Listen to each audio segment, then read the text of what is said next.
Hello, everyone, and welcome back to Esoterica. Today on the interview, I have the pleasure of welcoming back Susan Catto, an award-winning writer and editor, to talk about the news and review and give you our opinions on the events in the news that you're all reading about, but perhaps this is a unique perspective. Hello, Susan. Hi, Leah. Great to Thank you. see you. Thank you for joining us again. So I'm hesitant to bring this up, but the elephant in the room is the big story of the week, and that is the Oscars, and most notably the slap. This story really has legs, doesn't it? I mean, I could make it better. Like I realized there was a potential for a pun or something, but it'll come to you. It'll come to you. It's did you watch it live? So I was watching the Oscars, but I was a bit behind because I usually tape it so that I can skip the commercials. And then my kids started yelling from upstairs, "Did you hear what happened? Did you hear what happened?" And they came down. So we fast forwarded, and lo, there it was. So I got to it just like a few minutes after it happened, and yeah, I was there like everybody else. I'm like, was this stage? What's going on? What about you? Were you there when? So that's interesting because I have never been interested in watching the Oscars and had no intention to watch the Oscars. Right. But my partner woke me up at the crack of dawn to say, "Did you hear Chris Rock was slapped on live television?" And it was a bit of a shocker, but I thought, Will Smith slapped Chris Rock. Like it took me a second to process. And I think you touched on a really good point because that was my gut reaction as well. And I wanted to just dwell on that for a bit is my gut reaction as yours was, is that real? And I went, of course, and I watched it and I watched the uncut version where he has the verbal exchange with Chris Rock. And of course that adds some authenticity to it. But it's interesting what that our general, and it's not just the two of us, the general reaction is this real? Because the media has evolved in such a way that we don't really trust anything we see nowadays, even if it's happening right before our eyes. And that's actually what frightens me the most. That is a really interesting point because, it wasn't really until everyone was able to maybe hear the unbleeped version or even just watch. And I think the choice of words that Will Smith used made it pretty clear that this was not staged. And I've heard that obviously the producers of the show were also unsure, like what is going on here, until their host swore, fairly mildly, but even so, they said, the quote I read was, well, he knows very well what you can and can't say on a live broadcast. So at that point, they were like, okay, he's not in on whatever this is. So right. Yeah. So the is it real question, which I think we're asking ourselves a lot more nowadays as we question all our media sources that come at us in a million different directions, is something that is troublesome to say the least. You and I both come from journalistic backgrounds, and we're trained as real journalists, whatever that means anymore. So for us to really question a live feed is disconcerting to say the least. But then it goes beyond that with people questioning, is it real? Was his reaction real? Was his outrage real? I mean, people question everything because, again, it's Hollywood. These are actors and public image is so engaged. But you also can, I see a lot of people taking the analysis point that it's all too real. It's all too real. The pressure and people snapping under pressure. Right. And that's what we witnessed on Sunday night. Yeah, that's true. That's true. And, it's, the other interesting moment, and I guess this will be I think the slap or whatever it's going to be known as in the future, it was really such a critical moment because it actually instigated conversations about so many divergent topics all at once. And it's really amazing when one very minor event in the grand scheme of things. I mean, come on, we have a raging pandemic, we have a war in Ukraine. One minor slap actually touched on, I actually lost count. I mean, the themes it touched on just on the first day were mental health, violence, domestic violence, the beauty standard, Black women's hair, whether, the free speech. I mean, it just, it actually touches on, you could almost take that as a launching pad and talk about almost any topic right now. Maybe not Ukraine, but who knows? Maybe there's an analogy there somewhere that I haven't worked out. No, and I followed, on Twitter, the evolution of this discussion, and it is going into everything. And now you've run into a thing where people can get canceled for having the wrong take on it, or for saying something at all. What right. I think we've moved into now is where celebrities are being told they have no right to say anything about it if they are not Black, or right. if they are not on the side of Will Smith is also something I saw. Like Zoe Kravitz was, canceled in a lot of Twitter accounts today because she made a reference to it that was, saying, I guess the Oscars now, where we can apparently assault people on stage. And, right. And people really went after her. So yeah, I don't know what I could even say. Who I think is playing this pretty smart is Chris Rock, just staying pretty silent. You know what? I mean, the professionalism on Amy Schumer, Chris Rock, I mean, it is really outstanding. I mean, they must have nerves of steel. I mean, I always assume they did, given their occupation, but really nerves of steel. So yeah, it's interesting on who gets permission to talk about a subject. I mean, of course, here we are, two white women speaking about it as well. But it's, it's interesting when you think about it because, now, I mean, obviously with social media, anyone can talk about anything all the time. And, complete strangers can come up with their own analysis of Will Smith's mental health. Whether or not he's having a Kanye moment. I mean, there's always armchair psychologists who have, zilch in terms of actually education or experience who are weighing in. So I guess, the whole discussion of who gets to weigh in is pretty moot because we're all going to weigh in anyway. I mean, we are. And it is so personal. One of the responses I found the most interesting were the number of women who were, to use the word that you keep hearing is triggered. Right. By hearing a man sort of say, well, love makes you do crazy things. Oh, yes. And this idea of the language about needing to protect women, when I listened to that acceptance speech, that's what jumped out at me in a kind of a rankling way. Like, ooh, that sounds like something you hear, from somebody who has a very misguided idea about what it might mean to protect women, Right. I can see that too. And it was interesting. I kind of went back and I watched, I was trying to get Jada Pinkett Smith's, it was hard to decipher her feelings when Will Smith went up, because now, of course, any attention that, we don't know what's going on in her head, but let's say she was mortified. Now she's doubly mortified because it is the joke that, will forever be in the public consciousness. Yeah. Or perhaps, the reaction now exacerbated any issues or psychological issues that she may have had from discussing her hair loss and alopecia. So, I mean, it's interesting. I also did feel that this whole, machismo of, oh, I'm a man, I'm going to defend my woman.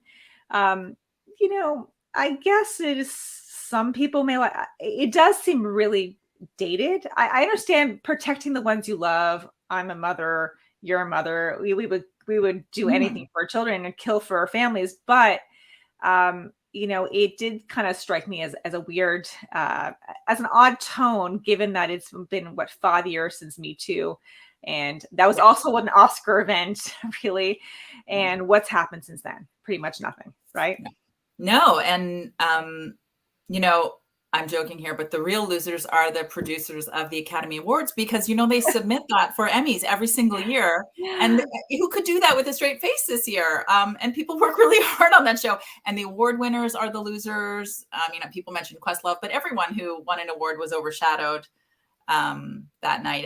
And you can even feel terrible for Will Smith, knowing that he, blew up what should have really been the highlight of his career. That is very true. And I do feel for him in that regard. I really do. And you kind of wonder now, I mean, this is in the public consciousness. So every Oscars, for who knows how long, this will be referenced. This will be the butt of jokes in some way, shape, or form in Oscars to come. And possibly it's maybe change the dynamic on what you are and aren't allowed to do on live television. I mean, since it's been done, and I mean, I'm sure I'm sure it's worked in someone's benefit in terms of viewership. I mean, who knows what's going to happen next year? I mean, could you up the ante? Could there be more violence on television?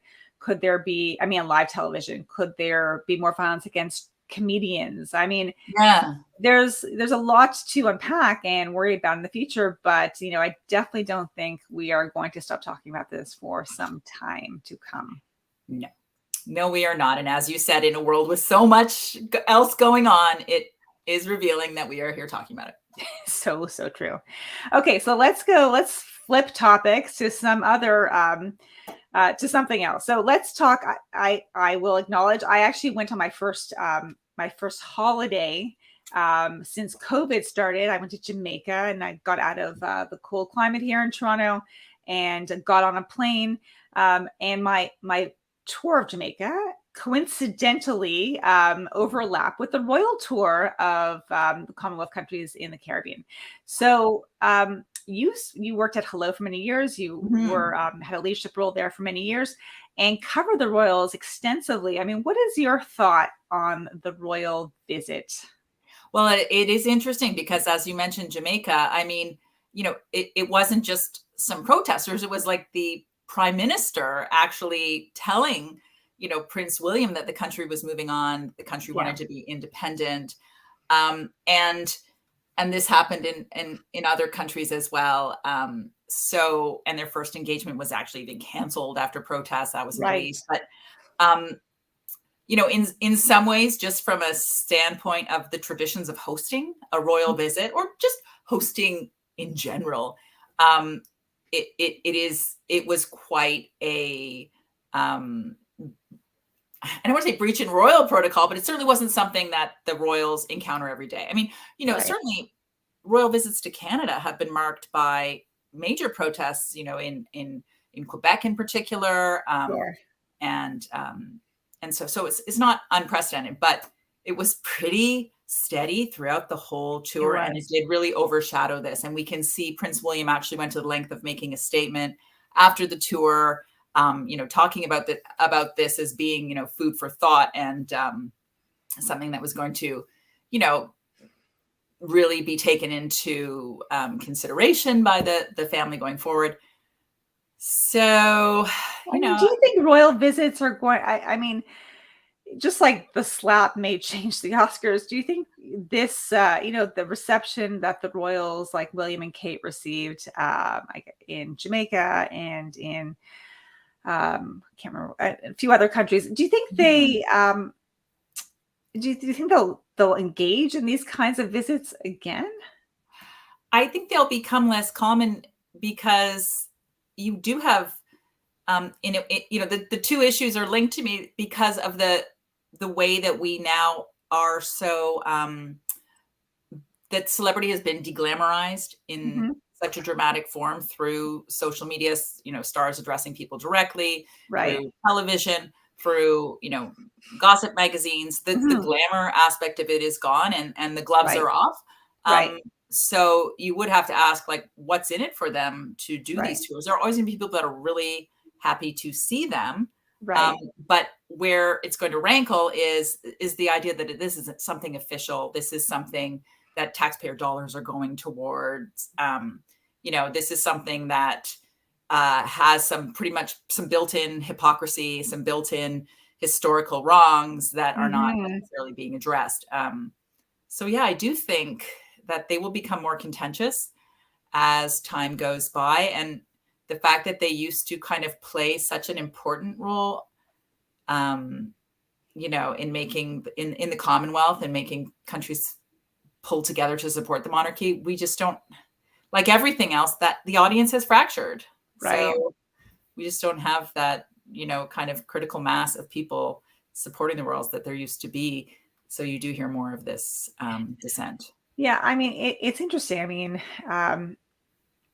obviously, Prince William, like his father, Prince Charles, never directly apologized for slavery, and I think that will be the actual, really, that is the point. I mean, they can declare, Jamaica can declare independence, which it seems like is very likely, and I think the prime minister there currently ran on a platform of that being his mandate. But it's that apology. It's like, just like, in Canada, we have an Indigenous group visiting the Pope right now, and they're waiting for an apology that's likely never going to happen as well. So, I mean, will money ever talk? Will apologies ever be issued? Like real apologies? Probably not. And until then, you're going to have some very angry former Commonwealth nationals who are just going to decide that they would rather deal without the pomp and circumstance of having a royal visit, right? Yeah. And I mean, obviously, so much has changed so quickly for that family that their heads just must be really spinning. Right. Coming to terms with the way people look at them now versus the way they did just a few generations ago. And we're just going to see that worsen as the Queen is older. And, at the memorial service, yesterday for Prince Philip, and a lot of people would say that was overshadowed by the fact that the Queen was escorted by Prince Andrew. Right. Yeah. But, the rumor among royal reporters, and it's not just among royal reporters, is that he has hands down her favorite child and always has been. So, I don't think there's too many, I think it's not surprising that she is still supportive of him now. I have heard that. And I mean, you do kind of wonder in the background in terms of his court case in the Jeffrey Epstein, in his dealings with Jeffrey Epstein and the victims of Jeffrey Epstein. You do kind of wonder if he settled and paid out in hopes to redeem himself and move forward.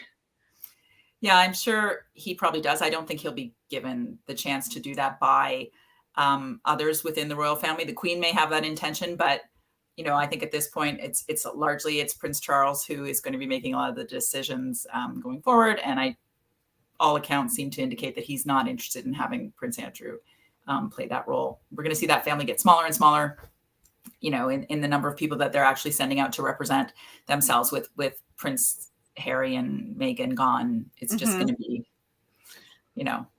it's just going to shrink. And those royal children, the latest generation, William and Kate's children, are still so young. So yeah, well, I guess we'll have to see what happens to them. Yeah. So, okay, so we've tackled the Oscars, we've tackled the Royals. What else can we chat about? Like, should we talk big about issues of the day? should we talk about COVID? I mean, we're both in Toronto.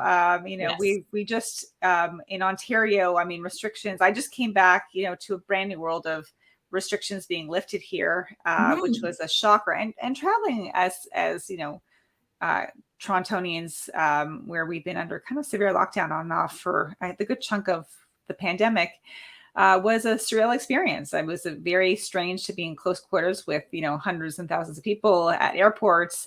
And then to come back and see and walk into a grocery store and see that there are no masks or a bunch of people not wearing masks. So how do you feel about this?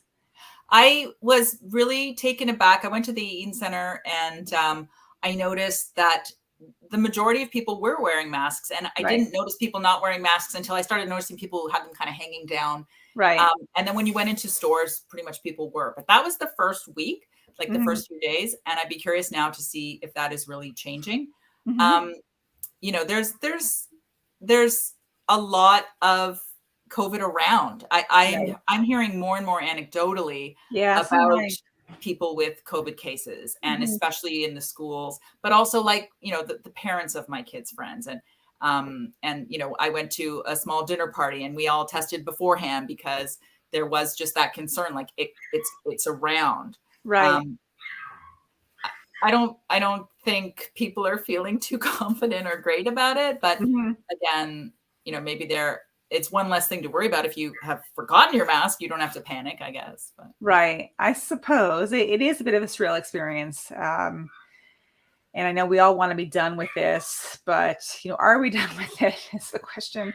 And I mean, I guess we'll have to reassess in later in the spring, if numbers go up or down, where we are at that point. But right now, tentatively hopeful. I'm tentatively hopeful. How about you? I'm tentatively hopeful, and I feel so great about the fact that so many people are vaccinated within Canada, and that even if people are getting COVID, they're not getting as sick. And an email went around, from my kids' school saying that the local hospital was there to give early treatment to people who got COVID, so to prevent serious cases or to prevent long COVID. So, I mean, that paranoia is going to stay with us, though. It was a long and traumatic episode. It really was.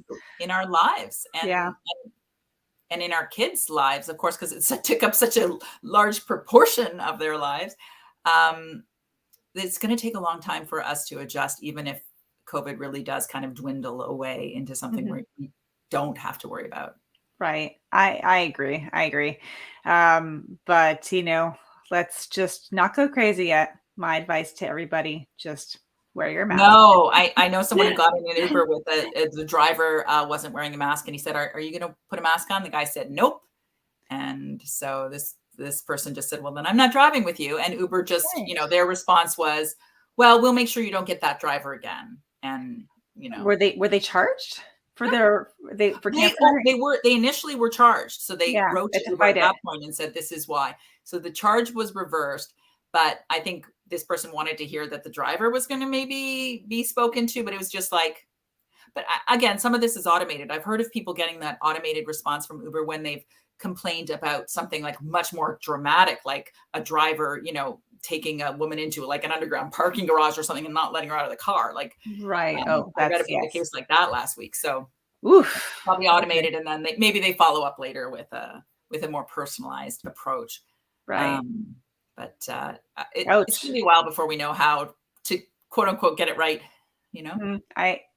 True words, very true words. Well, thank you so much, Susan, for joining me again. Great talking to you. Hopefully we'll make this a regular thing. And everyone, thank you for watching us at Esoterica, and we will be with you again next week. Bye. Bye.